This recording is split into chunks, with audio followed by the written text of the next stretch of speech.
Camera roll, audio roll, action. Selamat datang di Ngobrolin Pemilu.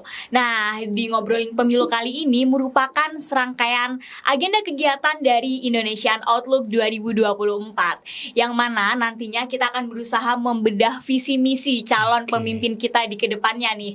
Entah nantinya eksekutif maupun legislatif maupun yang lainnya. Nanti bakalan menjadi rahasia nih Dava dan Kevin. Akan jadi surprise nih nantinya. Nah, akhir-akhir ini kan udah mulai panas ya aura-aura pemilu 2024 nih, yang mana ada agenda besar di Februari 2024 nanti. Ada agenda pesta demokrasi nih teman-teman.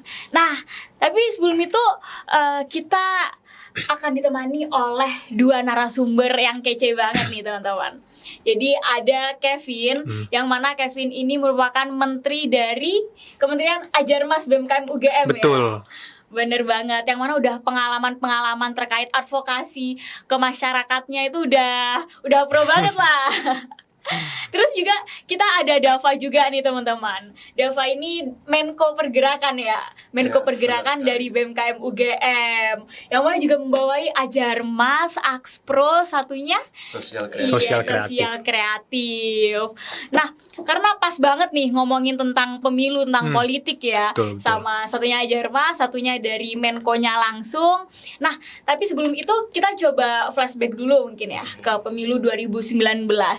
Yang mana kalau kita lihat pemilu 2019 kan termasuk salah satu pemilu yang besar juga kan bisa dibilang. Nah, kemudian dari pemilu itu juga banyak dinamikanya nih. Nah, terus kalau menurut Kevin dulu deh, gimana sih menurut Kevin sistem pemilu 2019 itu kalau dilihat dari segi kebijakannya?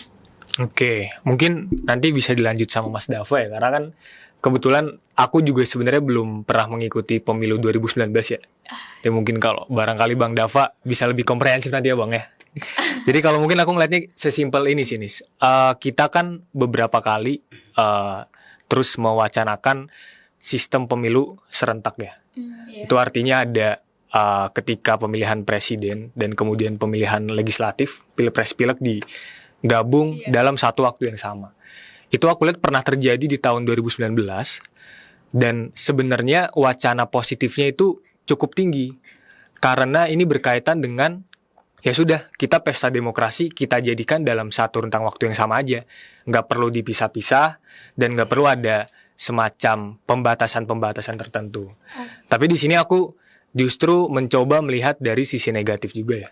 Karena kalau misalkan dalam konteks pemilihan presiden dan juga pemilihan legislatif itu dijadikan satu, itu nanti kita perlu melihat tuh dalam sisi teknis di lapangan. Apakah nanti sudah cukup efisien di lapangannya, bagaimana dengan POV dari si pemilihnya itu sendiri, apakah dia siap, dia harus memilih presiden dan legislatif dalam satu waktu yang sama. Kemudian bagaimana dengan petugas-petugas lapangan, itu nanti perlu kita lihat lagi sih. Mungkin singkatku untuk awalan mungkin itu seperti ini sih ya. Oke, kalau dari Kevin sendiri ngelihat dari sisi waktunya apakah efisien, juga dari sisi pemilihnya ya. Nah, terus kalau dari Dava nih gimana? Oh ya, tadi kalau Kevin berkata bahwa dia belum pernah mengikuti pemilu gitu di 2019, sama halnya seperti saya juga sebenarnya. Kita 2024 ini adalah tahun pertama pesta pemilu, pesta demokrasi begitu. Nah, namun sepemahaman saya perihal pemilu yang 2019 silam adalah pemilu kita termasuk di dalam top 5 terbesar ya, dan terkompleks itu sedunia begitu. Bayangkan dengan kompleksitas yang begitu rumit, tentu akan memunculkan polemik, dinamika, dan juga problem di dalamnya begitu. Dan perlu diketahui juga bahwasanya di 2019 dulu kalau nggak salah kita memilih ada 5 surat suara ya begitu.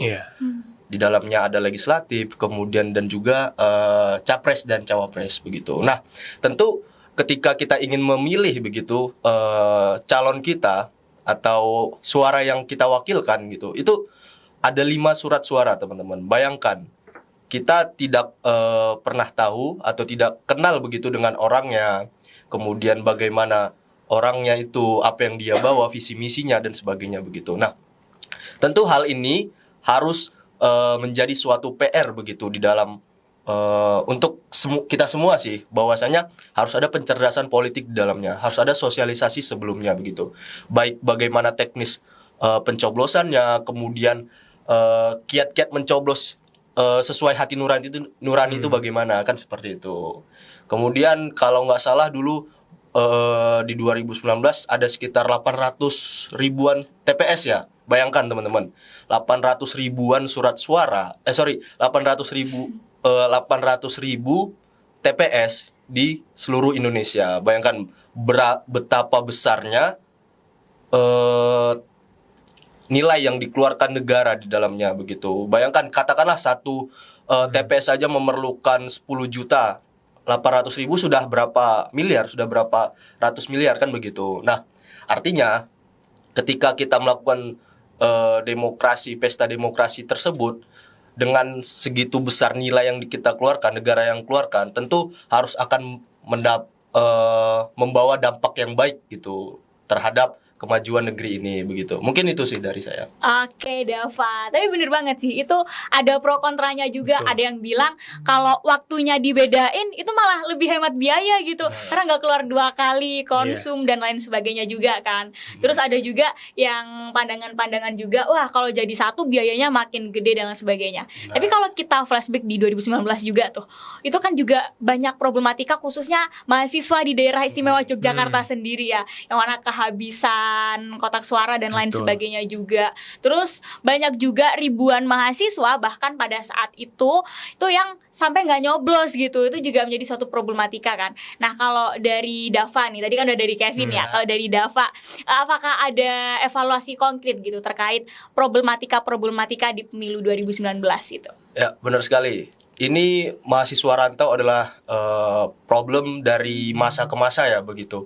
Khususnya Jogja ya, kita ketika berbicara Jogja dipenuhi oleh mahasiswa rantau dari seluruh Indonesia, pun Sumatera, Kalimantan, Papua dan seluruh Indonesia begitu. Nah, artinya ketika mereka sedang merantau di Jogja, tentu untuk mencoblos mereka akan kembali ke kampung halamannya masing-masing. Dan sepertinya tidak banyak ya yang begitu berpikir bahwa masa untuk nyoblos saja saya harus pulang, harus mengeluarkan dana yang besar, kan seperti itu. Nah, oleh karenanya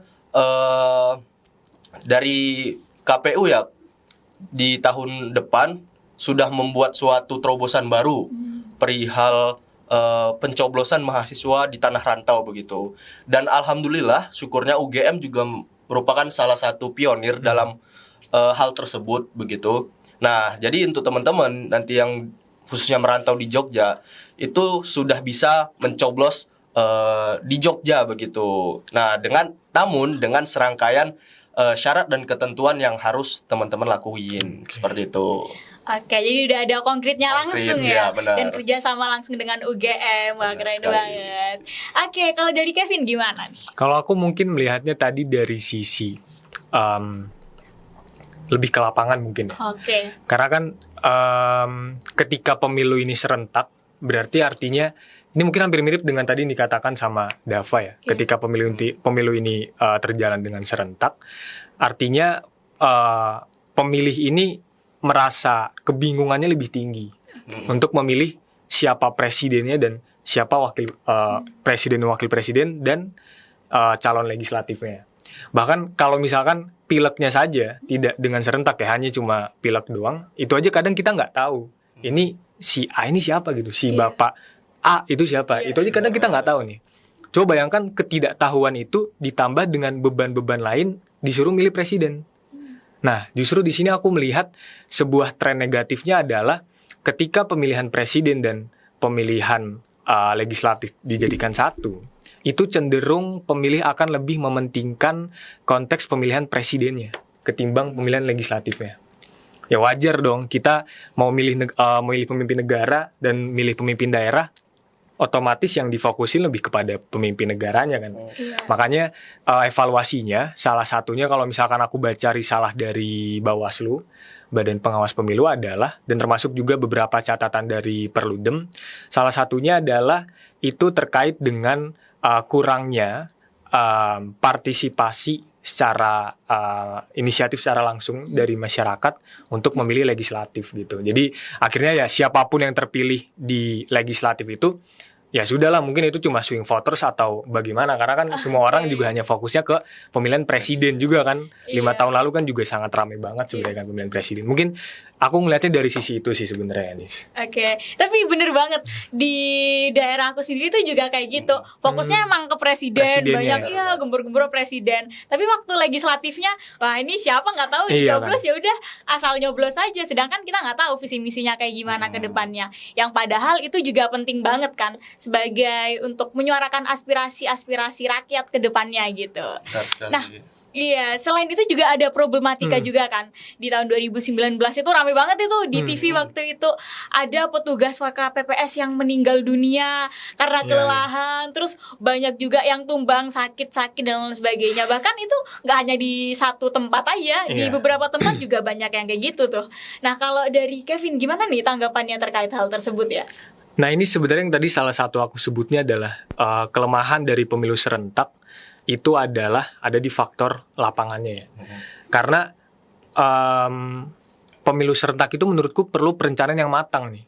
Dari jumlah pemilihnya bagaimana, bahkan sampai petugas pemilihnya itu siapa saja, semuanya harus diatur. Oke. Karena gini, kita nggak bisa menyalahkan.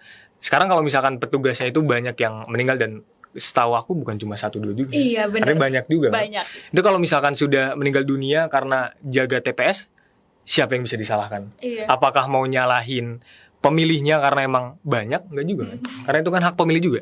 Apakah mau nyalahin pemerintah? Enggak juga kan? Karena pemerintah punya wacana tersendiri kenapa pemilu serentak ini perlu terjadi kan? Iya. Makanya tadi aku sebenarnya justru sangat menyayangkan. Aku bukan menyayangkan pemilu serentaknya. Pemilu serentak itu bagus karena di beberapa negara lain, misalkan contoh di Amerika ya, yang biasanya jadi salah satu kiblat untuk negara demokrasi yang berkembang, pemilu serentak pernah dilaksanakan walaupun dalam rentang waktu yang agak sedikit berbeda, tapi dalam 1 tahun yang sama. Iya. Artinya aku sangat menyayangkan kenapa manajemen efisiensi dari KPU ini tidak dilaksanakan secara optimal.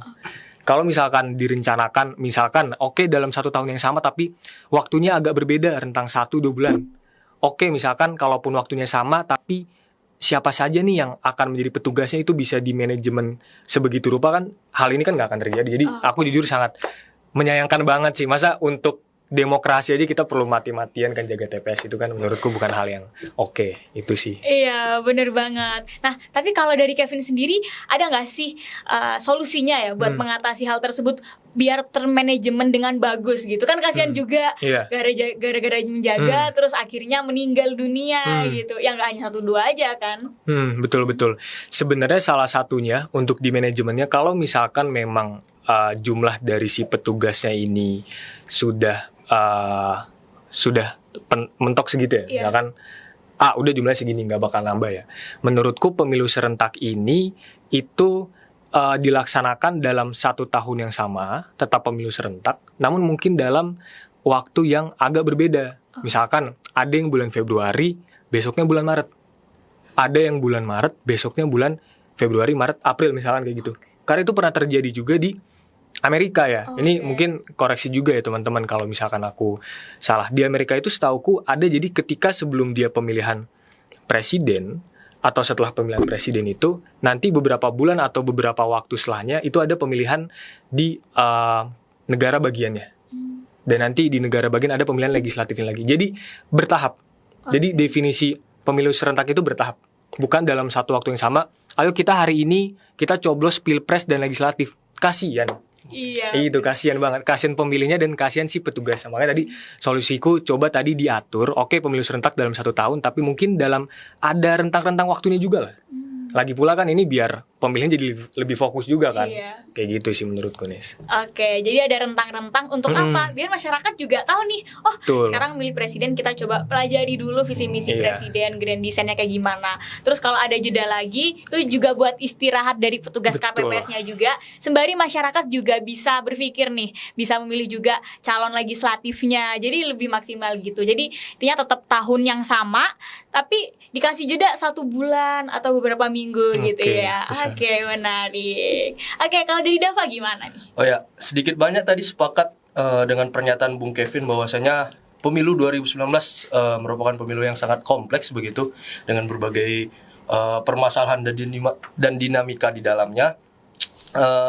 Saya melihat kita perlu tahu bahwasanya 2019 ada sekitar 7 orang per TPS ya petugasnya begitu. Jadi ada total sekitar 5,9 juta petugas TPS di seluruh Indonesia, dan harus kita apresiasi bahwasanya petugas KPU TPS sangat baik dalam menjalankan tugasnya begitu. Bayangkan, maaf, di daerah teman-teman yang daerah timur begitu, yang mungkin kondisi geografisnya yang pegunungan. Nah, teman-teman petugas KPU itu harus rela jalan jauh, menyeberangi sungai, kemudian mendaki gunung begitu untuk mengantarkan surat suara, dan begitupun ketika hari perhitungan begitu. Nah, bayangkan teman-teman, itu betapa hebatnya dari teman-teman petugas KPU begitu. Nah, namun bahwasanya ada satu dua hal yang memang harus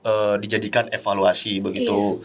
Yang pertama menurut saya adalah benar efisiensi waktunya begitu.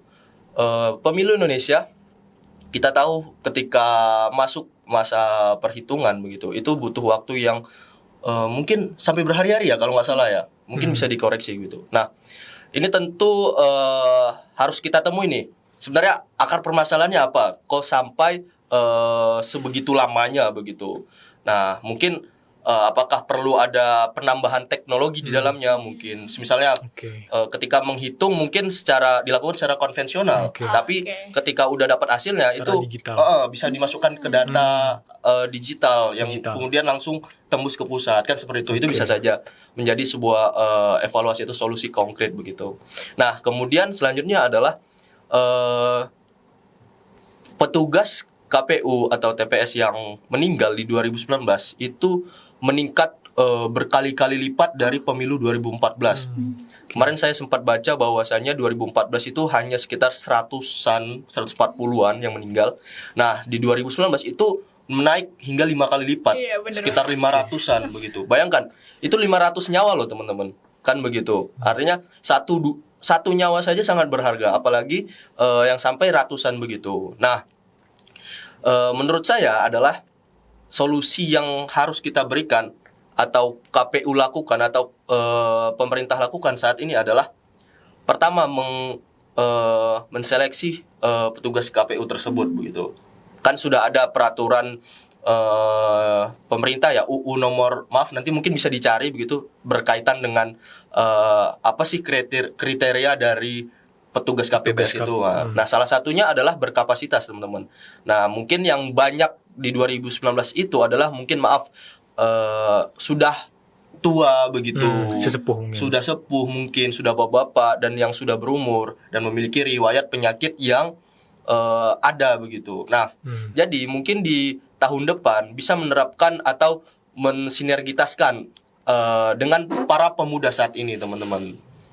Nah, para pemuda harus diikut sertakan dalam pesta demokrasi ini begitu. Artinya pemuda kan mempunyai tenaga yang lebih kan begitu, mempunyai daya tahan tubuh yang lebih kuat, tubuh yang lebih sehat begitu. Nah, jadinya ketika KPU nanti ikut mensinergitaskan dan mengikut sertakan begitu para pemuda saat ini, tentu hal itu akan menjadi menurut saya salah satu solusi yang baik begitu untuk pemilu nantinya. Begitu, mungkin itu dari saya. Oke, Dava. Berarti kalau dari Dava penyeleksian ya. Tapi nih Dava, kalau yang menarik ya, bukan menarik sih sebenarnya ya. Jadi miris ya, ratusan orang meninggal. Nah, tapi itu juga nggak hanya orang yang sepuh-sepuh gitu. Jadi yang masih umur 30-40-an itu juga banyak yang meninggal juga gitu. Nah, kalau menurut Dava gimana? Tadi kan Dava berpikir bahwasanya yaitu karena udah pada sepuh-sepuh gitu. Tetapi pada faktanya kan juga nggak juga gitu loh. Ya, tentu saja ini juga berkaitan dengan tadi ya, balik lagi dengan teknis pelaksanaan penghitungan suara begitu. Nah, jadi petugas KPU nih atau petugas TPS ini dari awal katakanlah penyeleksian, kemudian pemilihan petugas, itu kan ada serangkaian acara yang sangat panjang begitu. Mulai dari bimbingan teknis yang katanya sampai berhari-hari, kemudian pelaksanaan pemilu, kemudian hingga penghitungan suara. Nah, artinya adalah tenaga mereka mungkin sangat diforsir untuk pelaksanaan pemilu tersebut. Nah, oleh karenanya mungkin diperlukan suatu sistem yang simple tapi tetap menjunjung tinggi demokrasi begitu. Artinya jangan, tidak usah terlalu panjang sekali rangkaian acaranya begitu, tapi mempunyai suatu hal yang singkat saja tapi tetap memberikan makna yang lebih tadi. Mungkin seperti itu. Oke, penyederhanaan ya. Penyederhanaan. Menarik nih pendapat dari Dava dan juga Kevin. Nah, terus ini juga menuju ya menjelang pemilu 2024 nih. Udah banyak kan mulai stigma-stigma, terus juga ada mulai saling menyerang-nyerang gitu lah ya, bisa dibilang. Nah, tapi kalau menurut Kevin sendiri nih, gimana sih konsep polarisasi politik menjelang pemilu 2024 ini? Nah, ini menarik sebenarnya kalau bicara polarisasi ya. Karena sebenarnya kan dalam teorinya polarisasi itu masyarakat terbagi-bagi, bukan terpecah ya. Dia masih dalam satu negara, satu lingkup wilayah negara, namun ada pembagian sekat-sekatnya. Dan biasanya pembagiannya ini itu berdasarkan dari pembedaan ideologi biasanya. Dan kalau misalkan aku mungkin sebelum berangkat ke 2024, ini kita coba flashback sedikit tahun 2019 ya. Tahun 2019 itu polarisasinya aku pikir cukup kuat antara, kalau bisa kita bilang cuma ada dua kutub. Kutub utara dan kutub selatan. Ibaratnya cuma ada dua kutub nasionalis dan kutub agamis. Cuma ada dua itu aja. Dan ini perlu kita buka-bukaan juga bahwa saking kuatnya dua kutub tersebut, itu seolah-olah menjadikan seperti tesis dan antitesis. Ibaratnya orang yang nasionalis itu adalah tidak agamis dan orang yang agamis tidak nasionalis. Itu kita bisa lihat dari berbagai sentimen publik ya. Misalkan ketika Jokowi ini, karena waktu itu diusung oleh PDIP dan memang basis nasionalnya besar, dia punya sentimen anti agama. Bahkan sempat difitnah juga orang PKI kan. Kalau misalkan kita perlu buka-bukaan juga kan, ada fotonya yang mungkin teman-teman bisa lihat, banyak ada fotonya, kemudian dari belakang nih, wah ini wajah PKI nih, wajah Jokowi itu kan kita perlu melihat juga kan. Itu kenapa itu ada? Itu karena konsep bahwa ya tadi, bahwa Jokowi ini dilihat sebagai antitesis daripada agama. Pun begitu Prabowo. Oke, memang Prabowo ini orang nasionalis, tapi kita coba melihat dari basis masanya. Basis masa ini kan lebih banyak ulama-ulama dan ustadz yang mungkin aku nggak bisa sebut satu persatu ya, tapi punya masa yang cukup banyak sebenarnya di sana. Nah, ini coba kita lihat lagi nih di tahun 2024. Apakah masyarakat sudah berkembang dari dua kutub polarisasi antara nasionalis dan agamis? Jawabannya adalah tidak sepenuhnya. Kenapa? Karena pada dasarnya, kalau kita lihat sekarang ada 3 baca pres ya, masih bakal ya sebenarnya. Ada Ganjar, ada Anies dan juga Prabowo. Sebenarnya 3 calon ini itu juga berasal dari 2 polarisasi yang sama. Itu melahirkan polarisasi nasionalis dan agamis. Nasionalis jelas dipegang oleh Ganjar gitu kan. Karena PDIP sebagai koalisi PDIP tidak dengan koalisi PDIP ini dia punya basis massa yang kuat dari akar rumput. Tapi iya betul, dari grassroots. Dan kemudian agamis ini sebenarnya dipegang oleh 2 bakal calon, oleh Prabowo dan juga oleh Anies. Tapi di sini perbedaannya, dan yang menjadi menarik juga karena kebetulan ada 3 calon, itu agak ada pembagian lagi nih. Aku melihatnya ya, menurut pendapatku pribadi, kalau dia itu agamis yang mungkin lebih konservatis, itu aku melihat lebih cenderung ke Prabowo. Salah satunya makanya kenapa di Sumatera, apalagi Padang ya, aku punya teman di Padang, itu dia sangat-sangat kalau dari 2019 itu suaranya all in ke Prabowo. Dan ya artinya agamanya sangat kuat. Berbeda dengan polarisasi agamis yang mungkin basisnya lebih ke intelektual, Islam moderat dan sebagainya. Itu akan lebih condong ke Anies seperti itu. Jadi ya itu sebenarnya prediksiku adalah seperti demikian sih. Mungkin itu nih. Oke, menarik ya. Intinya adalah nasionalis dan juga agamis Agamis. ya.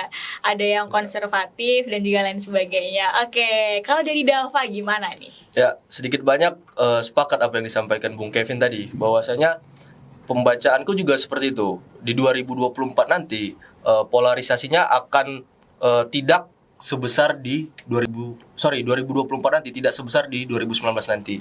Karena benar, di 2019 hanya ada 2 calon begitu, Iya. artinya ada 2 kubu. Bahkan mungkin dulu sudah ada julukannya ya, maaf, cebong kampret dan sebagainya. Itu Iya, sangat itu juga. sangat Kadrun. Oh ya, Kadrun. bener. Nah, hal itu yang mungkin membuat sangat terasa begitu polarisasinya, bahkan sampai ke akar rumput. Nah, di 2024 nanti lebih menarik menurut aku, karena terdapat 3 calon yang mungkin saat ini masih calon ya. Kemudian Masih bakal. masih bakal ya baca pres begitu. Nah, dengan peta politik yang mungkin sedikit rumit ya begitu, dari PDI yang notabene-nya sudah berkuasa lama mengusung Ganjar. Waduh. Kemudian tiba-tiba di tengah jalan begitu yang anaknya Bapak Jokowi itu dicalonkan sebagai cawapres gitu. Nah, ini mungkin menurut aku Menarik, yang Ini ada di tengah tiba-tiba di Iya, tengah iya. jalan begitu. akan menambah kompleksitasnya sebenarnya. Akan menambah kompleksitasnya begitu. Dan menurut aku ini merupakan suatu hal yang tidak dikonsep dari awal gitu. Iya. Bahwasanya akan ada permainan-permainan lagi di tengah jalannya begitu. Nah, kemudian benar lagi bahwasanya ketika ada calon kita yang berbasis intelektual, kemudian agak agamis moderat, itu akan condong mungkin ke Anies dan Muhaimin begitu. Kemudian jika kita nasionalis itu tentu akan ke Ganjar gitu. Nah, namun yang menariknya adalah yang menjadi rebutan basis mungkin basis NU ya begitu. Ini Betul. akan menjadi rebutan oleh para calon presiden begitu. Mungkin baik dari Muhaimin, kemudian nanti juga dari Mahfud kan begitu. Nah, mungkin itu aja dari aku. Iya, menarik nih karena masanya banyak juga Betul, ya dari iya. NU. Oke, ada wacana-wacana bakal calon wakil presidennya itu dari Gibran ya, Gibran Betul. Rakabuming. Padahal sebelumnya tuh ekspektasi aku, wah ini paling enggak kalau enggak ya nama-nama yang udah disebut ada RK, terus juga ada lain sebagainya. Wah ternyata muncul nih anak muda ya dengan usia anak muda kayak gitu. Nah itu suatu hal yang menarik juga. Apalagi sebelum itu juga ada problematika yang MK itu. Nah, boleh nih kalau dari Dava sendiri, gimana sih tanggapannya mengenai keputusan MK tersebut yang merujuk ke sistem tanda kutip ya, itu politik dinasti bisa dibilang kalau sama netizen-netizen. Ya, baik. Benar sekali ya bahwasanya kita turut berduka lah, turut kecewa bahwasanya ternyata lembaga sekelas MK saja begitu, Mahkamah Konstitusi yang paling atas begitu, itu terbukti bersalah ya kemarin Iya. dengan putusan MK ya. Iya. Nah, Majelis Kehormatan. artinya lembaga setingkat MK saja, maaf, dengan tanda kutip bisa disusupi kan seperti itu, dengan adanya kepentingan mungkin individu, golongan ataupun sebagainya begitu. Nah, kembali lagi tadi dengan putusan MK bahwasanya tidak ada syarat calon minimal usia ya, yang ada hanya pernah menjadi kepala daerah begitu ya, atau kepala BEM, kepala Hima gitu. Waduh. Boleh nggak kira-kira ya kan? Itu jadi menteri aja. Itu bener. Iya. Harusnya ada aturan tambahan bisa Oh, gitu. oke. Nanti Kevin juga ikut juga. Nah, artinya itu menarik begitu ketika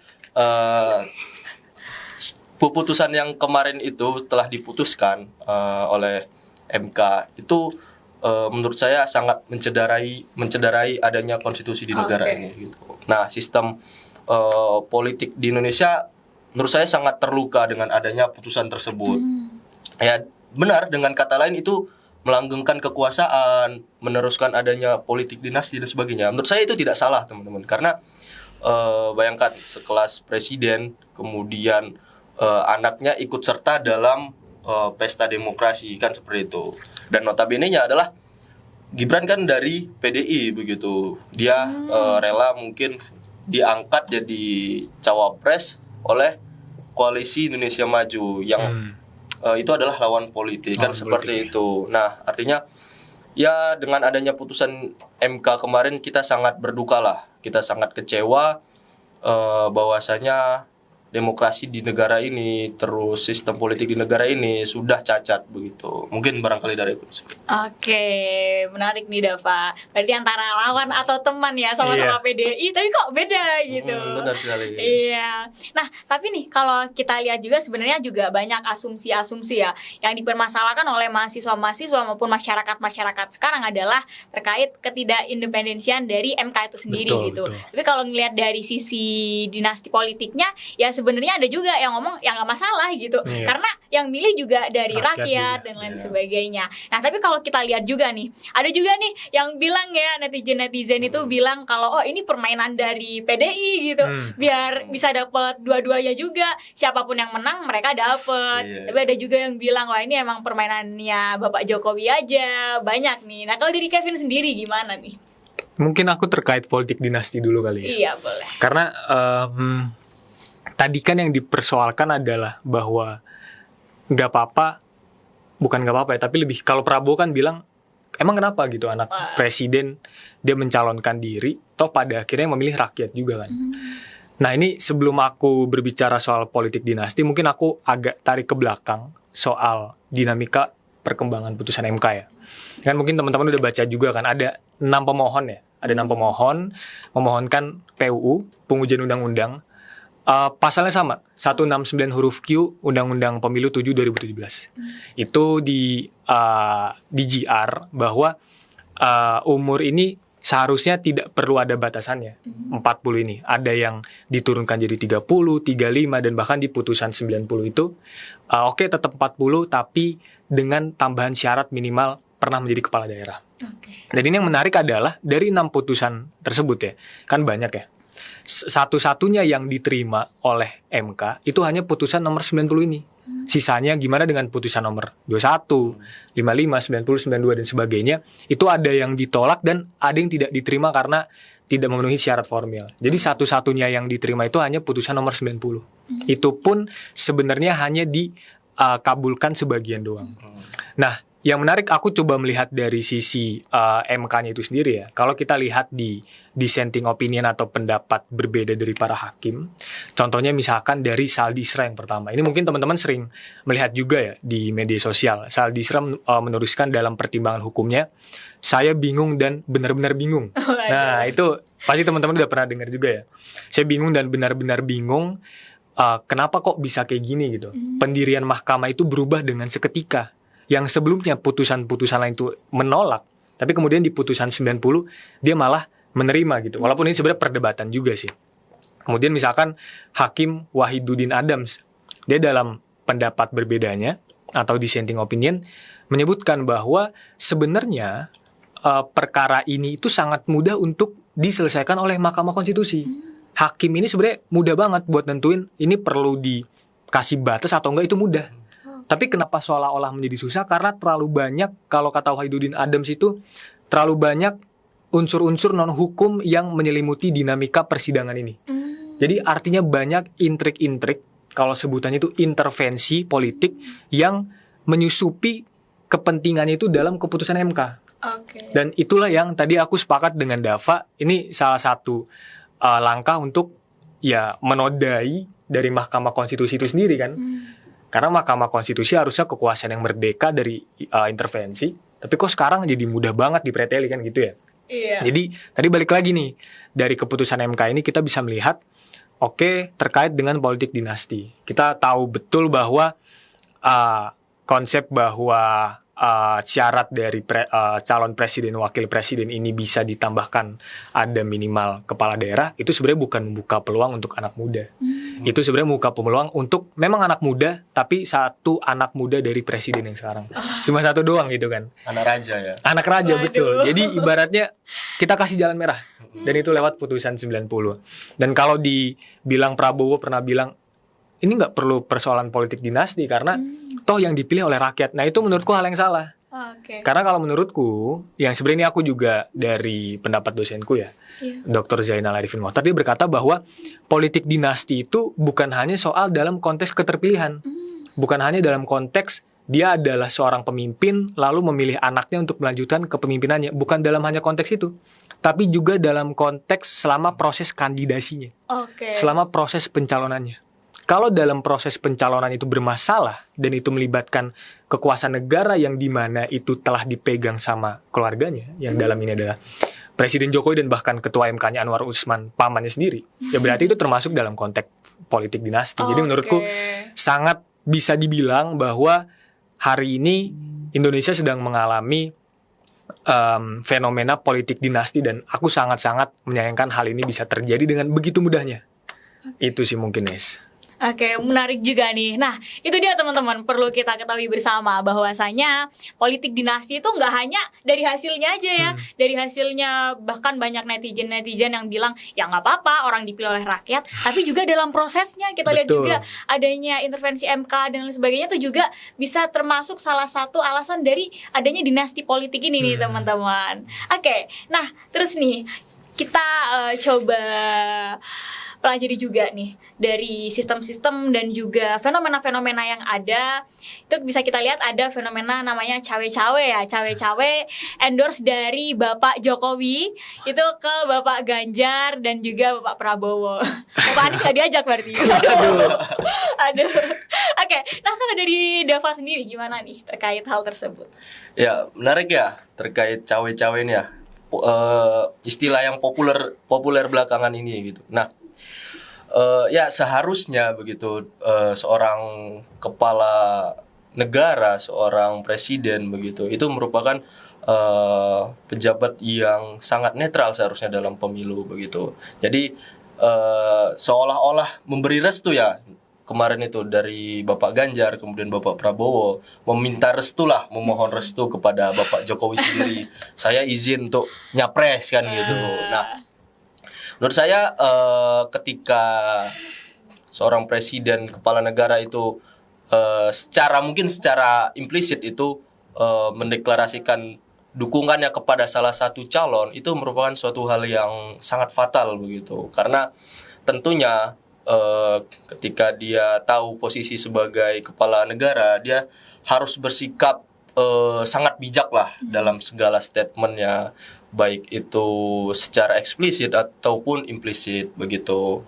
Sama halnya kemarin itu ya cawe-cawe, kayaknya Bapak Anies tidak diajak nih ya. Aduh. Apa tidak diundang? Aduh. Tapi diundang di meja makan. Meja makan, Iya. meja makan siang. Terakhir kemarin diajak meja makan begitu ya. Entah apa yang diobrolin begitu, Aduh. hanya beliau-beliau lah yang tahu begitu. Entah ada arahan atau sebagainya gitu. Nah, yang pasti adalah ketika mungkin seorang presiden mengundang ketiga capres begitu, baca pres, itu menurut aku suatu hal yang ingin dikatakan kepada publik bahwasanya ketiga-tiganya direstui begitu. Ketiga-tiganya diberikan restu untuk calon sebagai capres begitu. Mungkin itu sedikit dari aku. Oke, Dava. Nah, memang ya seperti yang kita tahu juga banyak nih stigma-stigma atau omongan-omongan juga. Wah, ini kok condong, harusnya sebagai pemimpin harus netral, meskipun pada dasarnya emang setiap orang tuh nggak bisa netral, pasti ada yang condong. Cuma janganlah dikasih tahu dulu ke publik kayak gitu, apalagi dengan statement-statement seperti itu. Apalagi juga menjelang pemilu di 2024 ini gitu. Nah, tapi setelah itu ada tindakan-tindakan, salah satunya tindakan yang meja makan itu, biar merangkul Semuanya tiga-tiganya. ya. Iya, masa cuma 2 aja, calonnya 3 ya. Oke, kalau dari Kevin gimana nih? Ini aku jujur baru pertama kali denger cawe-cawe selama 20 tahun aku hidup ya sebenarnya. Waduh. Karena selama ini aku bahkan belajar di SMP, SMA itu nggak pernah ada sejarahnya, atau mungkin aku kurang baca buku sejarah ya. Aku nggak pernah baca di mana seorang pemimpin itu mengendorse pemimpin lain. Itu aku belum pernah tuh. Yang ada ia berusaha melanggengkan kekuasaan dia sendiri gitu. Nggak, ibaratnya nggak boleh ada lawan, tapi bisa-bisanya ada pemimpin mengendorse. Ini menurutku fenomena yang menarik nih. Menurutku bisa jadi salah satu the great history di sejarah politik Indonesia juga sebenarnya nih. Karena gini ya, aku melihat Jokowi dalam statementnya, dalam berita kan dia mengatakan bahwa saya akan cawe-cawe ini demi kepentingan bangsa dan negara. Gitu. Jadi secara motifnya, alasannya emang dia bilang untuk kebaikan negara gitu kan, bukan untuk kepentingan siapapun. Tapi emang harus sebegitunya. Dalam rangka untuk menjaga kepentingan bangsa dan negara, dia cawe-cawe ke bakal calon presiden. Yang bahkan ternyata bakal calon presidennya tadi benar disebutkan cuma 2. Yang satunya nggak diajak. Berarti kan artinya ada kepentingan lain di balik kepentingan bangsa dan negara. Kepentingan apa ini yang perlu kita cari kepentingan ini? Apakah kepentingan IKN gitu misalkan? Karena kan dia mungkin menjaga siapa yang kira-kira akan melanjutkan pembangunannya gitu kan. Walaupun mungkin Anies tidak secara tegas menyebutkan tidak akan melanjutkan IKN, karena dia cuma bilang intinya ya sudahlah, karena IKN sudah jadi undang-undang, mau nggak mau harus kita laksanakan. Dia mengatakannya seperti pasrah gitu loh. Ya udahlah, karena udah jadi undang-undang, ya udahlah kita laksanain aja. Tapi kalau Prabowo sama Ganjar kan sudah tegas ya.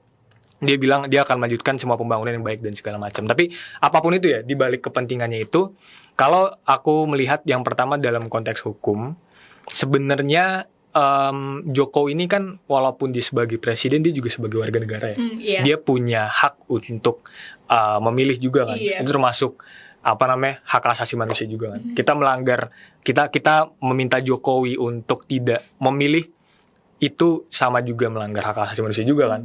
Pasal 43 Undang-Undang HAM misalkan 3999, bahwa setiap orang itu berhak memilih juga. Tapi dalam konteks lain selain daripada ilmu hukum, di ilmu politik itu dikenal namanya ada fatsun politik. Artinya etika bernegara atau etika politik. Makanya menurutku persoalan Jokowi sebagai presiden ini cawe-cawe ini bukan persoalan hukum gitu. Karena tidak diatur secara eksplisit bahwa presiden tidak boleh campur aduk dalam proses pemilu, itu tidak ada gitu kan. Ini bukan persoalan hukum, tapi ini adalah persoalan etika bernegara aja.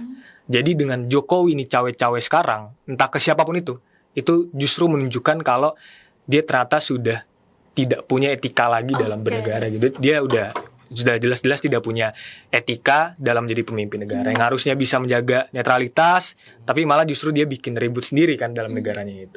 Itu sih, Nis. Oke, jadi lebih ke etika ya. Betul. Etika, karena kita juga dari timur yang terkenal juga dengan etikanya yang tinggi, bisa dibilang. Tapi ternyata pemimpin kita ya, mohon maaf, ada beberapa ini ya, dinamika gitu juga.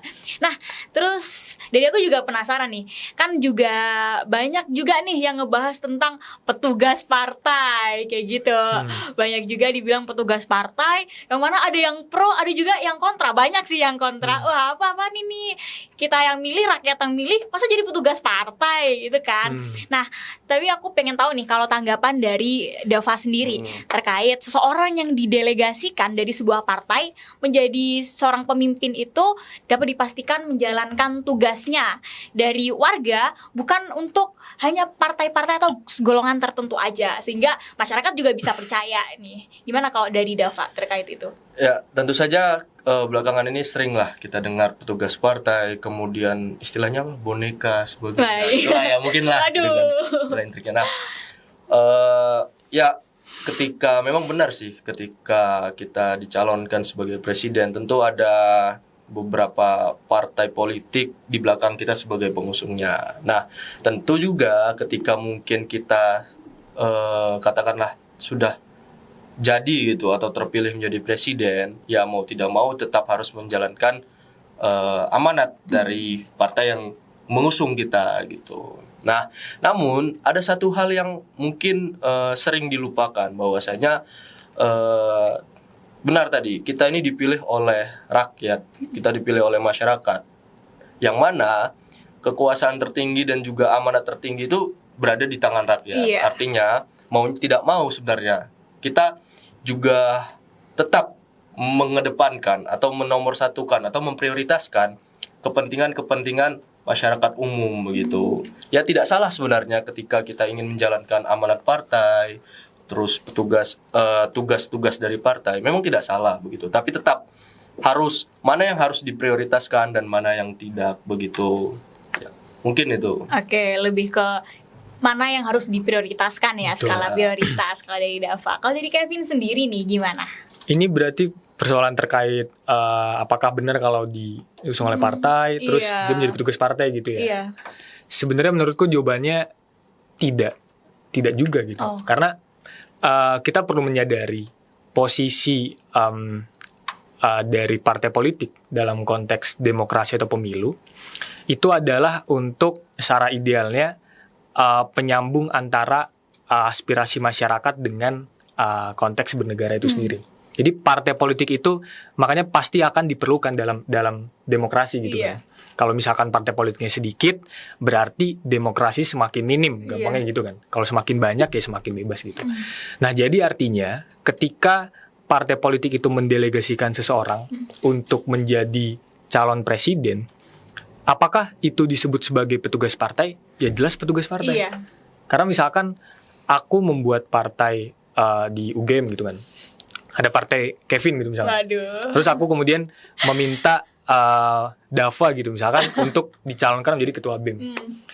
Konteks Dava di sini kan adalah sebagai anggota dari partai Kevin kan. Dan Iya. kemudian ketika nanti Dava menjadi ketua BEM, apakah Dava masih sebagai keanggotaannya sebagai partai Kevin? Jelas, masih. Karena kan tidak ada copot. Tapi apakah nanti Dava ini menjalankan kepentingan BEM UGM atau kepentingan partai, itu beda soal. Itu beda soal. Artinya kita tidak perlulah meributkan soal petugas partai, apakah ini petugas partai atau bukan. Karena dari ketiga calon ini pun menurutku ketiga-tiganya petugas partai.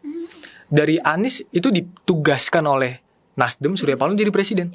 Prabowo ditugaskan oleh partainya sendiri sebagai ketua umum jadi presiden. Pun Ganjar ditugaskan oleh PDI sebagai presiden. Tapi ketika nanti apakah dia itu menjalankan amanat rakyat atau tidak, itu persoalan lain. Tapi menurutku ketika memang sebuah partai itu sudah ada ideologi yang jelas, sudah punya visi misi yang jelas, dia pastinya akan tetap memegang teguh kepada amanat rakyat. Jadi simpelnya menurutku itu bukan masalah, karena ya nanti tinggal dilihat aja. Kalau misalkan dia tidak melaksanakan amanat rakyat, tinggal protes, lalu kemudian akan dievaluasi gitu. Oke, berarti bisa kita lihat di sini ada dua hal ya. Yang pertama, kita sebagai masyarakat juga harus bijak lah ya memandang gitu, amanah yang petugas partai, mana juga yang merupakan amanah dari rakyat yang harus Betul. dijalankan gitu. Nah, tapi dari pemimpinnya juga harus bisa juga gitu menjalankan amanat rakyat sebaik-baiknya tanpa mementingkan golongan-golongannya dulu gitu. Jadi Betul. mengupayakan juga kepentingan dari masyarakat umum, tapi juga ya bisa seimbang lah ya, balance gitu. Oke.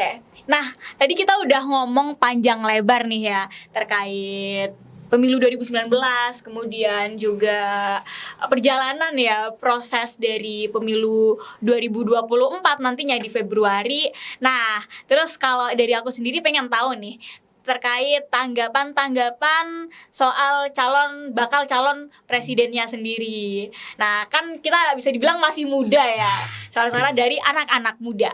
Nah, kalau dari Kevin mungkin nih, bagaimana seorang pemimpin itu yang ideal dilihat dari gagasan konkretnya, juga rekam jejaknya dan sebagainya, itu seperti apa sih kalau menurut Kevin yang ideal? Kalau menurutku, ini berarti menurutku pribadi ya. Iya. Kalau menurutku, ini mungkin yang pertama dari segi track record dulu ya. Oke. Idealnya menurutku yang pantas untuk menjadi pemimpin negara itu dia adalah yang sudah pernah melewati jalan-jalan di pemerintahan.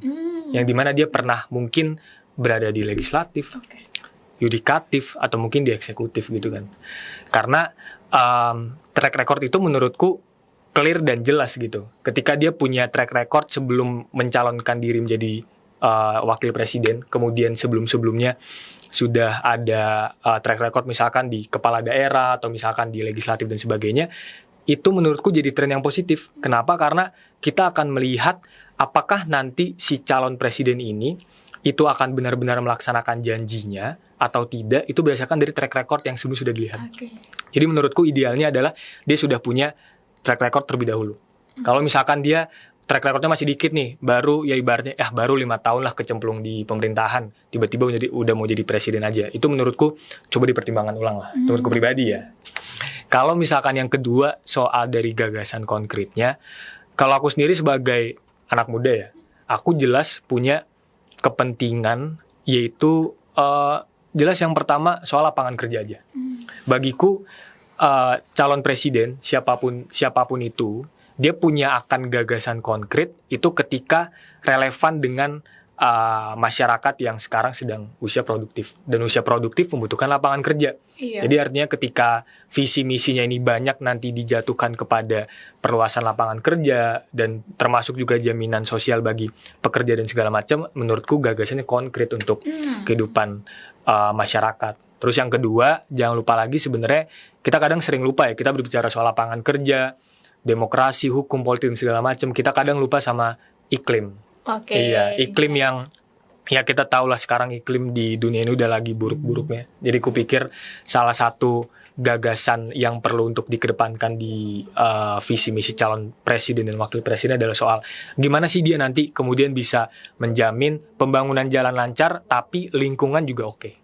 Gitu. Itu mungkin sih menurutku, Nis. Oke, menarik nih. Kalau dari Kevin sendiri, pemimpin yang ideal itu yang punya track recordnya yang bagus pastinya ya, menepati Betul. janji-janjinya.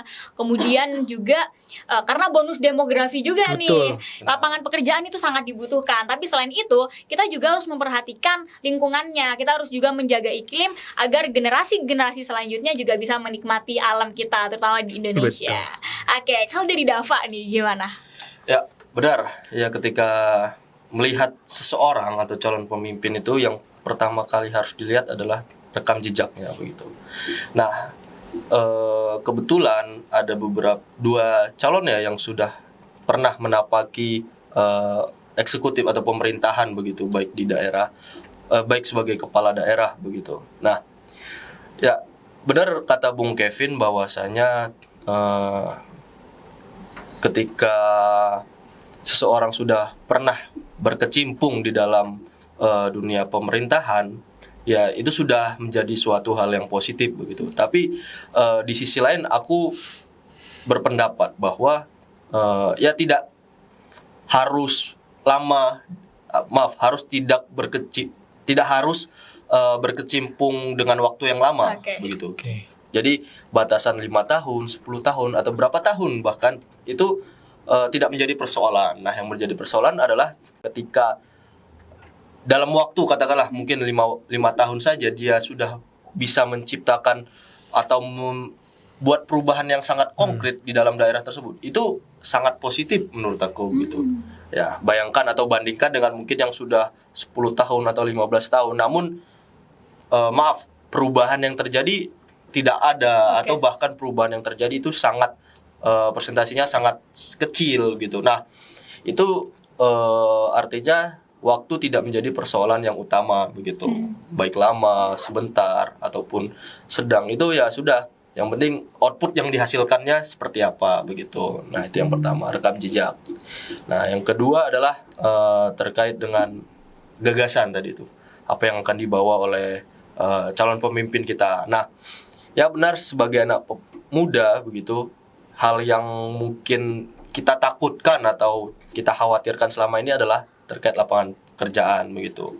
Nah, namun di sisi lain kita juga khawatir terhadap kita ini akan tinggal di mana begitu. Nah, soalnya ada beberapa penelitian yang mengatakan bahwa anak muda sekarang itu berpotensi untuk berpotensi sulit untuk mendapatkan tempat tinggal gitu.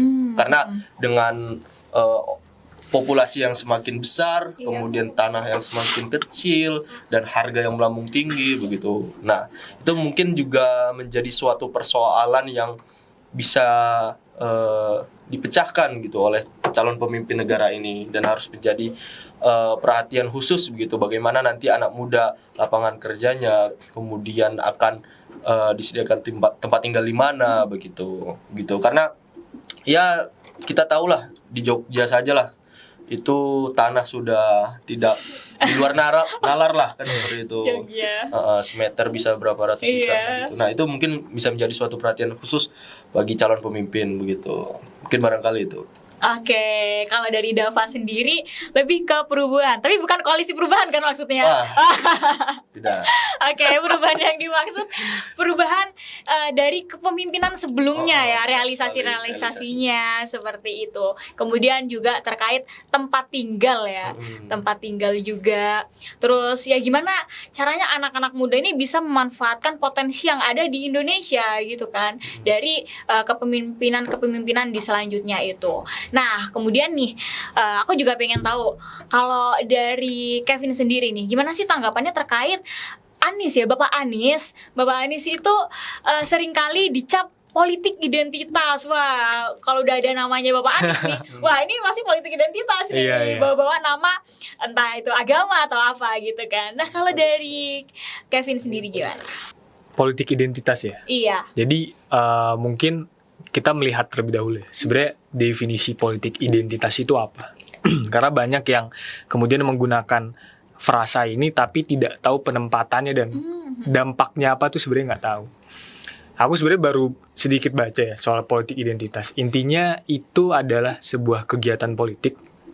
Dia menggunakan identitas-identitas yang ia punya untuk melanggengkan kekuasaan politiknya, termasuk untuk mendapatkan suatu motif politik tertentu. Misalkan dia, kita sering dengar kan, misalkan presiden itu harus dari Jawa, misalkan gitu ya. Iya. Ini aturan tidak tertulis yang menurutku ini sebenarnya agak diskriminatif ya. Iya. Ini harus dihapus ya secara tidak tertulis. Anggaplah presiden itu harus dari Jawa. Kemudian ketika ada calon presiden melihat bahwa ini bisa menarik suara rakyat Indonesia, dia jual lah bahwa saya orang Jawa, entah dengan cara eksplisit atau implisit. Itu menurutku politik identitas. Apakah itu salah? Dalam pemilu, maksudnya dalam undang-undang pemilu itu bukan sebuah persoalan gitu kan. Tapi dampaknya bagaimana itu harus kita lihat. Nah, Anies Baswedan, mengapa menurutku aku sepakat bahwa Anies Baswedan ini lekat dengan politik identitas, karena kalau kita lihat polarisasi terhadap antara kaum nasionalis dan agamis itu aku menurutku ya bisa dilihat di zaman Anies Baswedan ketika menjadi gubernur sebenarnya. Oke, mungkin dalam kebijakan-kebijakan di DKI Jakarta, Anies Baswedan aku akui dia seorang yang adil gitu kan, tidak diskriminatif, mau dari golongan apapun diakomodasi semuanya. Tapi antara kebijakan dengan tingkah laku dia sebagai seorang politisi itu kan bisa jadi dua hal yang berbeda. Bagaimana dengan basis massa dia? Bagaimana dengan apa yang selalu dia jual supaya bisa mendapatkan suara golongan tertentu yang kebetulan itu mayoritas. Jadi menurutku kalau misalkan ditanya apakah Anies Baswedan itu politik identitas, menurutku iya. Dan dampaknya menurutku sangat besar. Dampaknya apa? Tadi sudah aku sebutkan. Dampaknya adalah sudah memecah golongan-golongan para agamis di Indonesia dan ternyata itu berdampak sampai sekarang.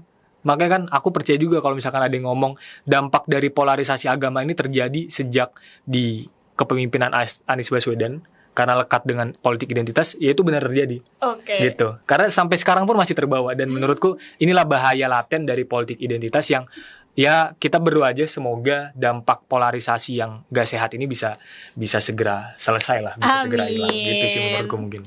Oke, kalau dari Dava sendiri gimana? Ya, berbicara politik identitas ya di dalam pemilu atau pemilihan, sebenarnya itu adalah suatu hal yang tak terhindarkan gitu. Ya contoh simpelnya adalah ketika mungkin yang nyalon perempuan dan laki-laki itu udah ada identitas gender di dalamnya kan seperti itu. Nah artinya ketika mungkin kita menggunakan identitas kita sebagai mungkin yang terkenal Anies ya itu identitas Islam dan sebagainya gitu. Ya itu menurut aku sah-sah aja begitu. Begitupun mungkin dengan dengan identitas kita sebagai suku Jawa tadi apa yang dikatakan oleh Bung Kevin seperti itu. Nah, itu arti atau makna di balik politik identitas tujuan dan maksudnya adalah meraup suara atau mencari simpati daripada orang-orang yang memiliki persamaan latar belakang yang sama dengan kita, kan seperti itu. Nah, itu politik identitas. Ya, ketika ingin dilakukan di dalam suatu pemilu, ya mungkin monggo-monggo aja gitu. Asalkan harus digarisbawahi bahwasanya tidak ada perpecahan yang terjadi di dalamnya karena politik identitas tersebut begitu. Itu adalah suatu hal yang bisa kita hindari seperti itu dan tidak ingin terjadi. Nah, kemudian jika melihat dari Jakarta gitu ya. Ya, aku juga bukan orang Jakarta sebenarnya, tapi memiliki beberapa kerabat di Jakarta dan ya testimoni dari orang-orang tersebut bahwasanya ketika Anies waktu itu menjabat sebagai kepala daerah di Jakarta, ya tidak ada yang terlalu terasa ada misalkan agama Islam sangat superior di sana. Kristen superior dan sebagainya begitu. Nah, bahkan ketika di zamannya Anies ya, mungkin bisa di cross check bahwasanya pemberian izin pembangunan gereja paling banyak itu di zaman Anies begitu. Nah, mungkin bisa dibandingkan dengan ya yang paling besar dulu lah negara inilah mungkin kan itu. Dan di zaman Jokowi apakah konflik-konflik agama tersebut sudah bersih atau sudah tidak ada kan seperti itu. Nah, itu bisa dibandingkan gitu. Mungkin itu dari aku. Oke, kalau dari Kevin sendiri tadi kan udah ini ya berbicara bahwasanya sepakat nih ada intrik-intrik politik identitas. Tapi kalau dari Dava sendiri, oh enggak, ini karena banyak juga ternyata proyek-proyek gereja dan lain sebagainya. Nah, kemudian nih kalau dari Kevin ya, tadi kan udah dari baca presnya. Nah, tapi kalau tanggapan dari Kevin terkait seorang Anies Baswedan, Bapak Anies Baswedan dipasangkan oleh Bapak Muhaimin. Nah, itu gimana nih? Iya, ini menurutku kita perlu objektif juga ya. Iya. Kita perlu objektif dalam melihat perkembangan koalisi perubahan ini. Sekarang namanya masih koalisi perubahan kan? Iya. Nasdem dan kawan-kawan. Nasdem ini yang pertama dia mencalonkan, mendeklarasikan pencalonan bakal calon Anies ini, kemudian dalam perkembangannya masuklah beberapa partai di sana. Ini yang menarik menurutku untuk dilihat adalah soal bagaimana konsistensi Anies Baswedan ini dalam menjaga komitmen koalisi. Karena kalau dilihat Caimin ini kan sebenarnya late game banget ya, Iya. ketika ditentukan menjadi bakal calon wakil presidennya. Dan itu berlangsung dengan sangat cepat. Artinya udah waktunya mepet dan waktunya sangat sedikit yang mungkin kalau dari pandangan beberapa partai dalam koalisi itu adalah sesuatu yang tidak wajar nih. Kenapa kok tiba-tiba Caimin yang dipasangkan dengan Anies? Bagaimana dengan calon-calon lain yang itu sudah sebelumnya ada dalam koalisi tersebut? Jadi poin yang aku ingin sampaikan adalah soal komitmen dia dalam koalisi.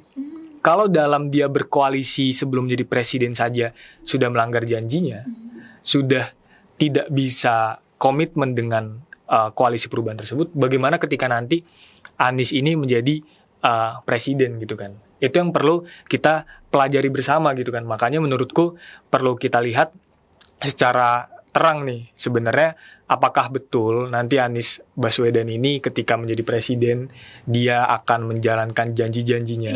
Karena kan dari track record bahkan sebelum dia jadi presiden pun dia ada track record yang agak buruk sebenarnya. Seperti yang tadi sudah aku jelaskan. Tapi ya mungkin tadi kalau secara objektif jawabannya ya sudah nanti kita lihat saja dalam track record ke belakang dia di Gubernur DKI Jakarta apakah bagus atau tidak, bagaimana evaluasinya. Itu yang kita lihat untuk kedepannya.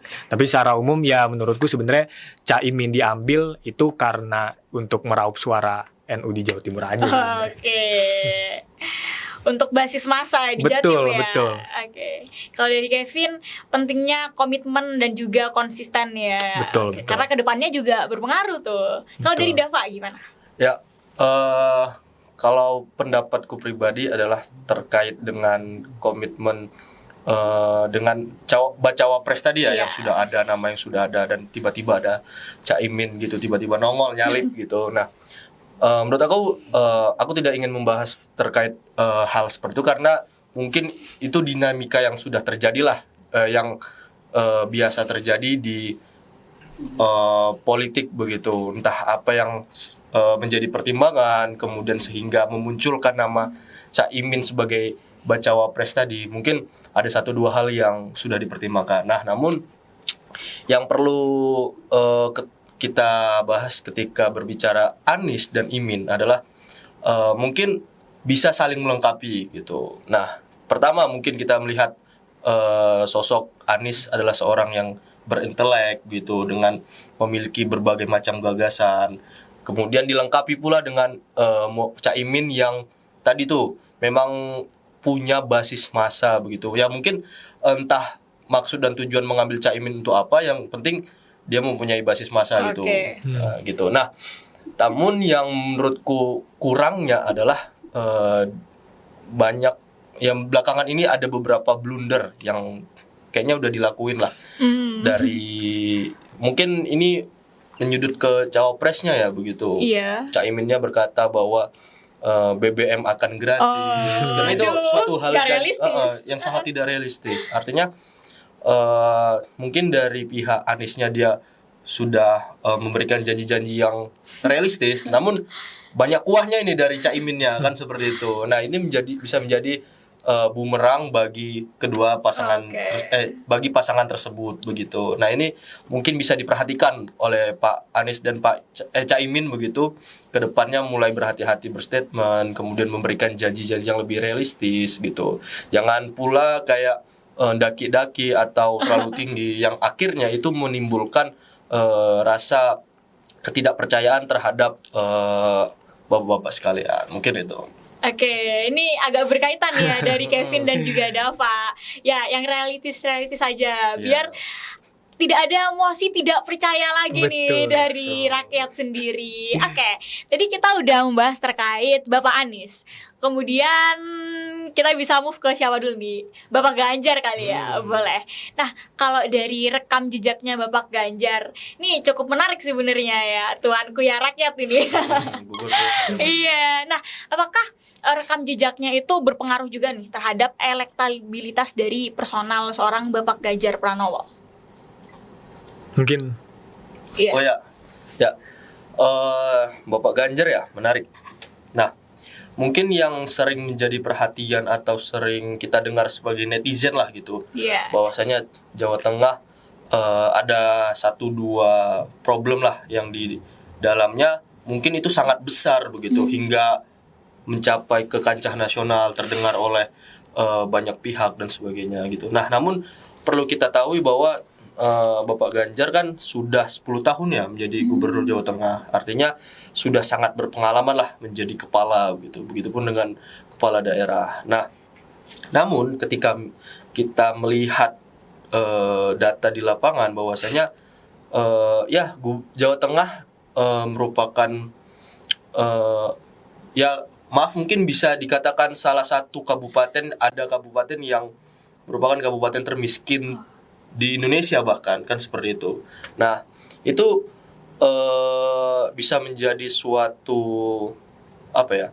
contoh lah mungkin bahwasanya peningkatan kualitas keuangan atau kemiskinan tadi itu masih ada gitu di Jawa Tengah gitu. Namun kalau melihat statement beliau bahwasanya sudah ada kemajuan beberapa persen begitu, dan bahkan di zaman beliau lah yang kenaikan itu sangat tinggi begitu, kesejahteraan kemakmuran rakyatnya begitu. Nah, artinya perlu di cross check di mana nih yang di satu sisi ada kabupaten yang termiskin di Indonesia, namun di sisi lain Bapak Ganjar berstatement bahwa peningkatan kualitas kehidupan tertinggi persentasinya itu di zaman dia gitu, di zaman beliau. Nah, itu yang pertama. Yang kedua, tentu yang tidak asing bagi kita ya mungkin kita sering dengar kasus Wadas, kemudian seperti itulah kan gitu. Nah, itu merupakan menurut aku udah sangat fatal ya, karena menyentuh HAM gitu, bahwasanya pengeksekusian masyarakat di Wadas sana demi proyek-proyek yang akan dijalankan di dalamnya itu sudah sangat keterlaluan begitu. Nah, mungkin bisa di cross check, maaf juga jika salah, bahwasanya di sana sudah terjadi kontak fisik bahkan dengan aparat kan gitu. Nah, artinya ini bisa dilihat jika kedepannya ada 1-2 proyek begitu yang akan ngotot untuk dilaksanakan begitu, itu bisa saja nanti kita akan merasakan juga gitu. Bayangkan mungkin di kampung kita kan gitu ada suatu proyek mau pembangunan apalah, bendungan, pembangunan bangunan sebagainya. Nah, kita merasakan digusur, kita merasakan dipaksa pindah, kan seperti itu tidak enak. Nah, artinya itu bisa menjadi refleksi bagi kita dan contoh nyata menurut aku bahwasanya bagaimana kita menilai seorang Bapak Ganjar itu seperti apa gitu. Nah, jika mungkin ini sudah ada ya cawapresnya begitu, Pak Mahfud begitu. Iya. Nah, menurut aku ini suatu apa ya, ide yang sangat cemerlang begitu dari Bapak Ganjarnya ataupun dari PDI begitu selaku pengusungnya gitu. Nah, ibaratnya gini nih, kalau guyonan-guyonan tongkrongan, Pak Mahfud itu sebagai pencuci dosa, pembersih dosa dari Pak Ganjar kan gitu.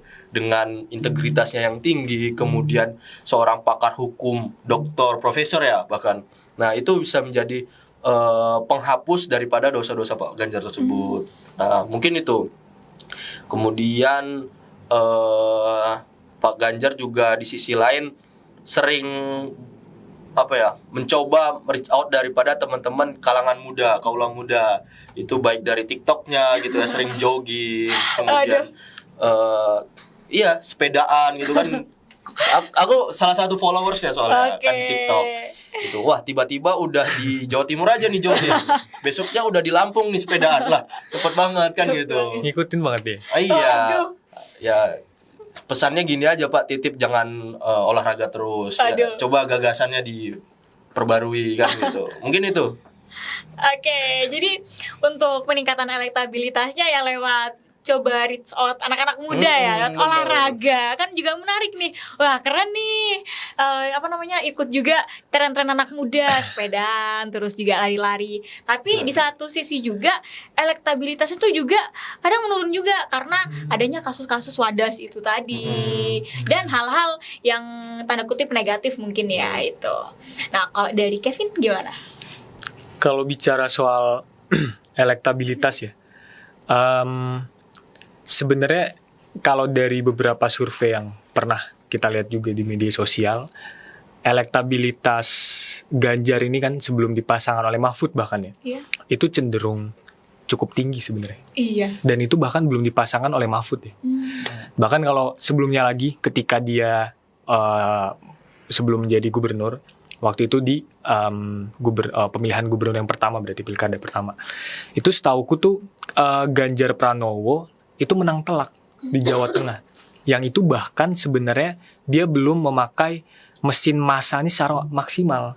Jadi ibaratnya nih PDI masangin, Ganjar, kami yakin kamu menang, kamu maju, mesin massanya ya biasa-biasa aja, tapi itu menang telak.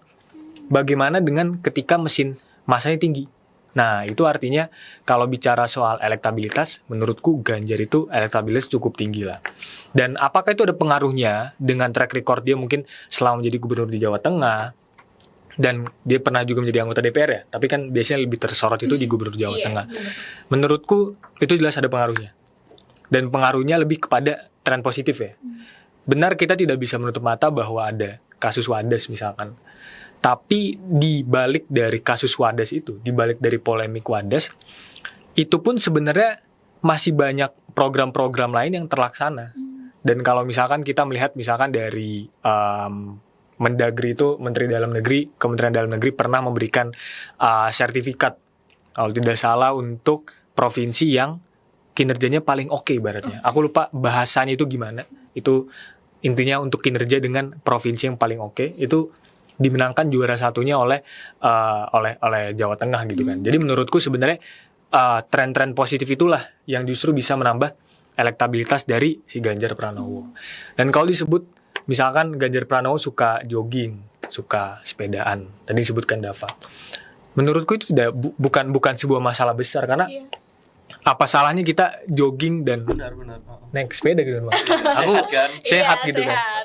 Misalkan aku ingin menjadi nggak usah menjadi sesuatu lah. Misalkan ya udah aku sekarang nih posisi lagi di BEM, abang juga lagi di BEM. Terus aku sepedaan nih, aku keliling fakultas. Apakah aku ternyata itu dibilang aku mencalonkan jadi apa dan abang mencalonkan jadi apa? Kan enggak kan? Artinya jangan melihat orang naik sepeda dan orang naik jogging ini sebagai sebuah permasalahan. Yang kita melihat permasalahan adalah apakah dia menjual identitas dia untuk mendongkrak suara? Kan tidak. Dia hanya melakukan olahraga, melakukan hal positif, kemudian tinggal masyarakat aja yang memilih. Asalkan dia tidak memakai politik identitas, tidak menjual suku, ras, agama dan segala macam, menurutku itu bukan sebuah problem yang besar lah. Itu sih Bang menurutku Bang. Karena kita manusia biasa juga perlu balance lah. Betul. Oke.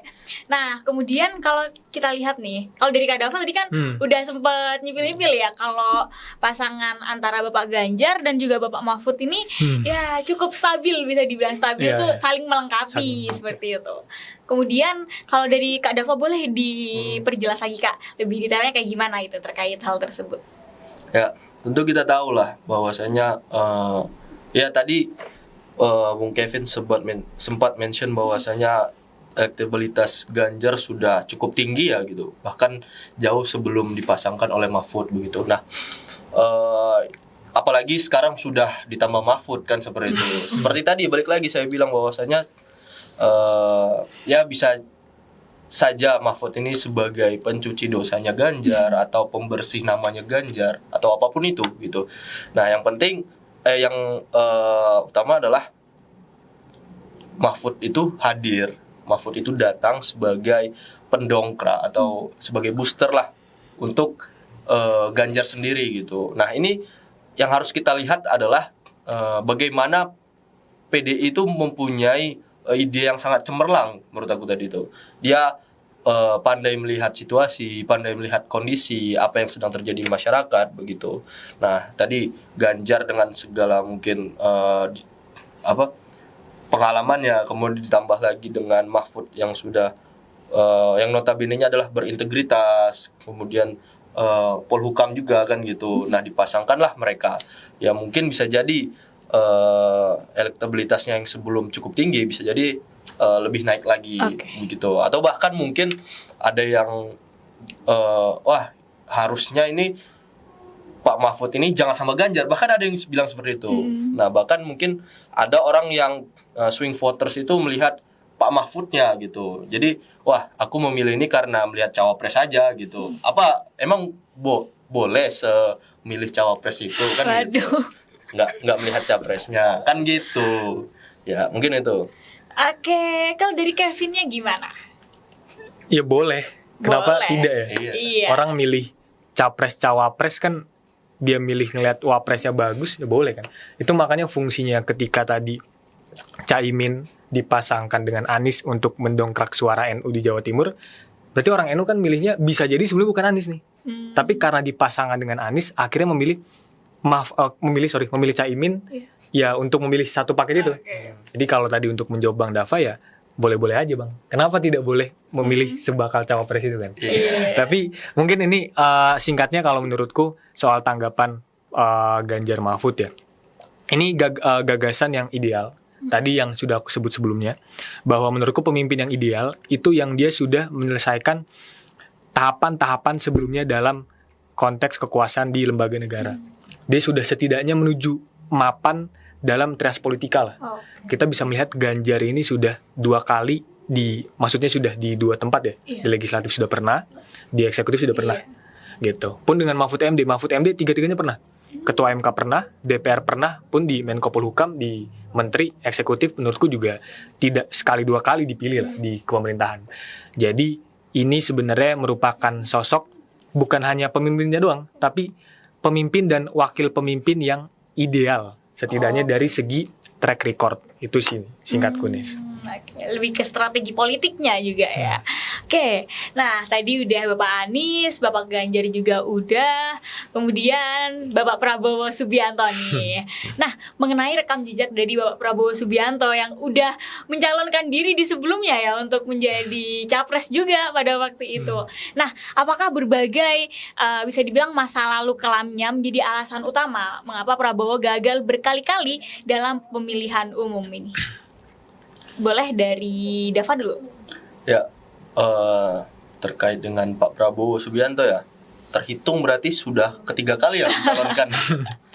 Seandainya gagal, Ya, nggak tahu ya, nggak tahu mungkin ya. itu bisa jadi hat-trick lah gitu. Nah, menarik bahwasanya sudah beberapa kali pencalonan diri dan 2 kali terhitung gagal, itu merupakan harusnya ada sebuah evaluasi yang sangat besar lah.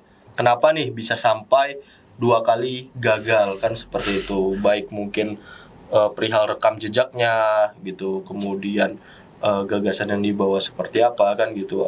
Artinya di 2024 itu sudah seharusnya dari Pak Prabowo sendiri maupun dari tim itu memiliki persiapan yang sangat matang gitu. Bukan lebih matang lagi, sangat matang gitu. Artinya biar bisa mencapai kemenangan tersebut itu diperlukan solusi dan evaluasi dari kegagalan-kegagalan sebelumnya gitu. Mungkin itu aja. Oke, jadi evaluasi kenapa kok bisa kalah tahun-tahun sebelumnya untuk mencapai ya tujuan tertentu pastinya ya. Oke, kalau dari Kevin? Kalau aku mungkin melihat dari sisi kegagalan Prabowo sampai sekarang kan win rate-nya masih 0 ya. Itu menurutku dilihat dari betul rekam jejak. Karena kita tahu bahwa dokumennya ada yang menyebutkan bahwa Prabowo itu terlibat dalam penculikan aktivis 98. Dan itu yang menurutku sampai sekarang masyarakat masih belum menerima. Masih belum kira-kira ingin nih kalau nanti presiden kita itu mantan penculik aktivis. Kalau misalkan disebut bahwa isu Prabowo menculik aktivis 98 itu isu musiman, cuma keluar 5 tahun sekali. Ya oke, memang betul. Mungkin cuma keluar 5 tahun sekali, tapi kita coba lihat aksi Kamisan. Aksi Kamisan itu tiap hari Kamis dia selalu menuntut perjuangan terhadap HAM, dan salah satu tokoh yang selalu disebut juga Pak Prabowo kan. Artinya dari dulu sampai sekarang problem soal dia pernah menjadi penculik aktivis 98 ini problem yang sampai sekarang belum diterima oleh masyarakat gitu. Dan aku jujur agak skeptis juga nih ketika melihat Prabowo ini kok nekat banget nih, nekat dan kekeh banget pengen jadi presiden. Padahal udah dia 2 kali kalah gitu kan. Justru aku melihat sebenarnya ada apa sih di balik ini semua, di belakang Prabowo itu semua, sampai dia begitu pengennya jadi presiden gitu. Kalau misalkan niatnya emang untuk jadi kita sebut misalkan dia ingin mengabdi kepada bangsa dan negara, ya sudah dia legowo saja kalau misalkan mungkin elektabilitasnya tidak setinggi itu. Legowo saja kalau dia tidak terpilih jadi presiden, jadi menteri atau jadi Menko Polhukam aja, nggak perlu jadi presiden. Kenapa dia begitu kekeh banget jadi presiden? Sebenarnya ada kepentingan apa sih di balik itu? Itu yang sebenarnya aku coba lihat, dan jangan-jangan takutnya itu adalah kepentingan yang bukan mewakili bangsa dan negara. Itu sih mungkin, Nes. Oke, kalau menurut Kak Kevin sendiri, kepentingan yang dimaksud tuh kira-kira kayak gimana tuh? Nah, ini mungkin jadi explicit content ya. Tapi ya kita tahu lah bahwa Prabowo ini kan kalangan-kalangan elit-elit juga ya. Artinya dia punya relasi banyak dengan para oligarki di sana. Aku takutnya ketika nanti dia menjadi presiden, justru dia di satu sisi dia membranding diri kepada rakyat, tapi di satu sisi justru di belakangnya malah ya bersekongkol dengan para elit-elit itu. Oke, kalau dari Dava sendiri nih, gimana sih tanggapannya terkait pasangan baca pres ya, bisa dibilang dari Bapak Prabowo dan juga Mas Gibran nih? Ya. Ini menarik ya begitu. Tiba-tiba Pak Prabowo mengusulkan satu nama gitu dari yang katanya merepresentasikan anak muda kan, seperti itu, adalah nama Gibran, yang mana adalah anaknya Bapak Jokowi, putra mahkota kan seperti itu. Nah, aku tidak tahu apa yang dipikirkan oleh Pak Prabowo gitu sehingga menggait Gibran untuk menjadi cawapresnya begitu. Nah, namun yang perlu kita sadari bahwasanya menurut aku ya ini agak sedikit blunder lagi gitu dengan mengambil Gibran sebagai cawapres yang tadi tuh dengan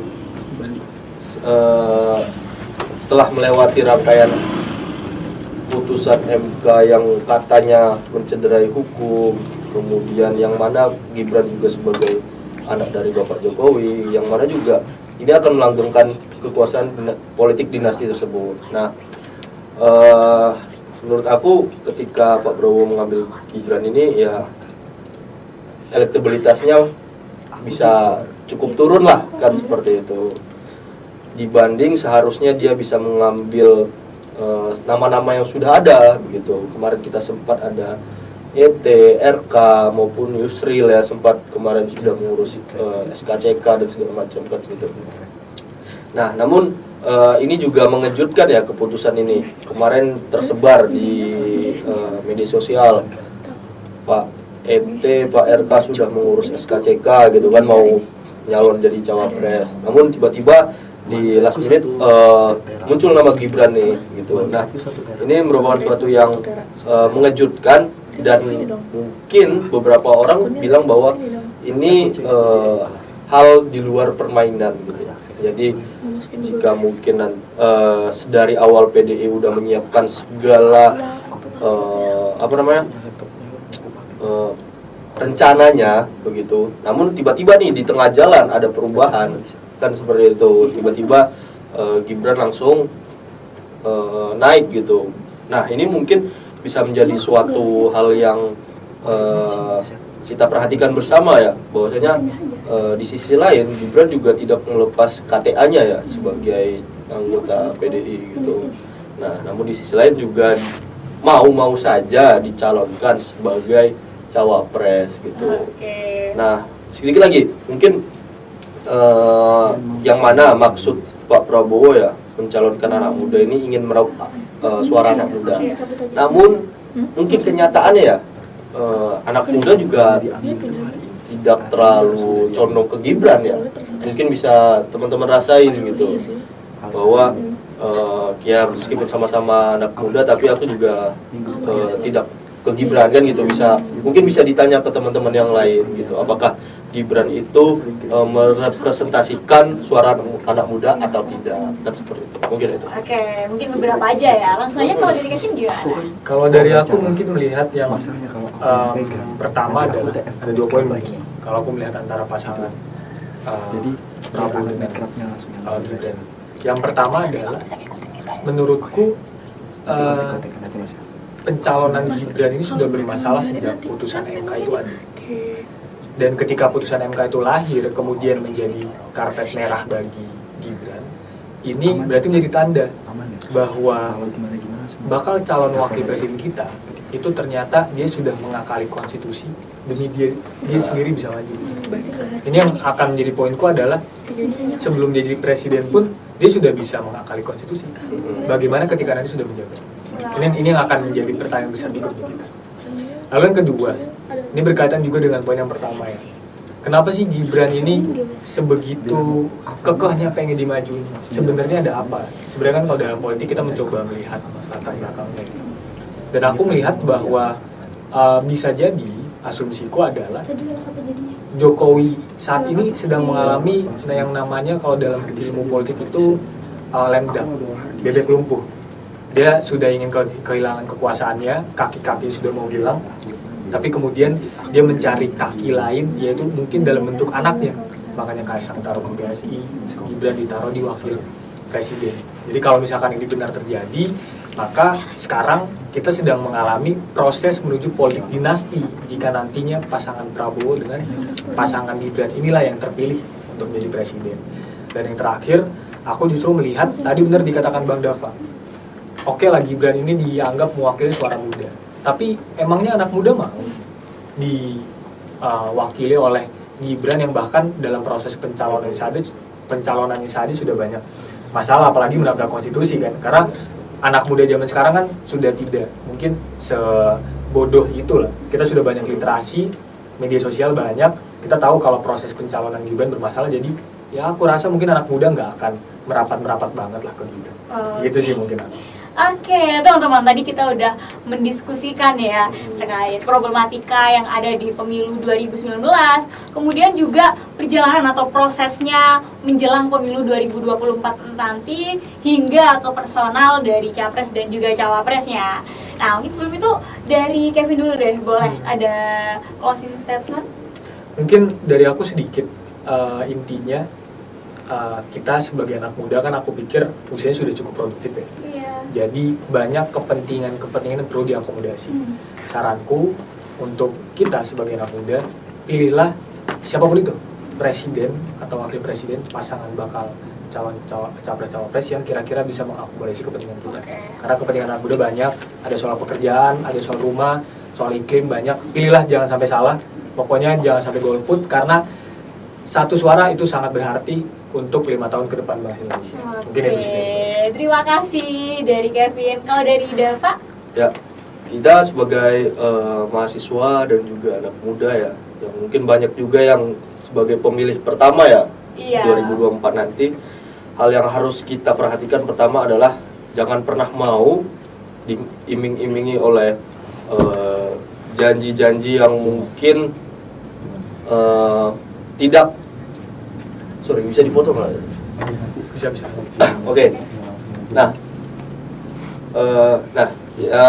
closing statementnya adalah kita sebagai anak muda dan juga mungkin sebagai mahasiswa ya, itu harus pandai, harus cermat dalam memilih presiden itu, dan jangan pernah mau diiming-imingi oleh berbagai macam janji-janji yang mungkin itu datang kepada kita. Dan juga teman-teman yang harus diperhatikan adalah politik uang jangan sampai kena seperti itu, karena itu akan menodai integritas kita sebagai anak muda dan mahasiswa begitu. Mungkin itu. Oke, terima kasih Dava. Tadi Kevin menyinggung soal mengakomodir ya kepentingan dari anak muda itu sendiri dan juga masyarakat Indonesia. Kalau dari Dava, jangan sampailah ke belok-belok gitu politik uang dan sebagainya. Oleh karena itu, yuk teman-teman, mari kita senantiasa untuk berkomitmen untuk terus mempersiapkan diri menjelang pemilu 2024 nanti dengan bijaksana juga, kemudian juga para calon pemimpin kita juga setidaknya bisa lah menyuarakan aspirasi-aspirasi kami ini untuk direalisasikan nantinya. Kemudian juga hendaknya juga kita bisa meningkatkan nilai-nilai demokrasi yang ada di Indonesia dan juga bisa menghimpun berbagai kepentingan-kepentingan untuk orang banyak yang tidak hanya kepentingan dari golongan maupun kepentingan dari diri sendiri yang tentunya dapat membawa kemajuan untuk Indonesia ke depannya. Sampai jumpa teman-teman ngobrolin pemilu di Ngobrolin Pemilu selanjutnya.